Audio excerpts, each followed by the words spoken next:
Hello friends मु ममता आपण मानकु मो चैनल स्वागत करुच्ची। आशा करुच्ची आपण माने समस्ते भलरे थिबे बोली। एइटा होची संध्या 6टा समय दृश्य आ मु छात उपरकु आसीची गच्छ मानकु पानी देबा पई। एठी हमर एते असह्य गुळगुळ होउची दुई टाइम गच्छ सबकु पानी न देले तापर दिनकु झाउली जाउची। एइठी देखंतु मोर दीटा टगर गच्छ मु पाखापाखी रखीची। आउ ए टगर गच्छर पत्र को देखिकी आपण माने जानी पारुथिबे मु गच्छ मानकर केयर ठीक भाबरे नउची बोली।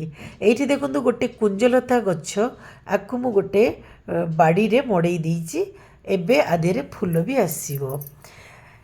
एइठी मोर दीटा बेल गछ अच्छी। गोटे बेल गछ को 15 बाई 15 ग्रो बैग रे रखीची। आरोटी को सीमेंट कुंडरे समान ढंगरे एइठी भी मु दीटा लेंबू गछ दीटा जाक लेंबू गछ मोर बहुत बड़ आउ दीटा जाक लेंबू गछ को मु पाखापाखी रखीची। आउ बेल गछर डाल काटिकिना लेंबू गछरे मु कंटा दे देइची कारण मोर लेंबू गछर जहाँ भी लेंबू होउची सुरक्षित रहिबो बोली। एइटा तो आपण माने समस्ते जानिचुंदी नागचंपा। आउ एइटा देखंतु मु गोटे छोटिया बाल्टी रे रखीची। आउ केते विशाल गछटा हेची। वीडियोटी जदि भल लागिथिबो त लाइक शेयर सब्सक्राइब निश्चय करिवे।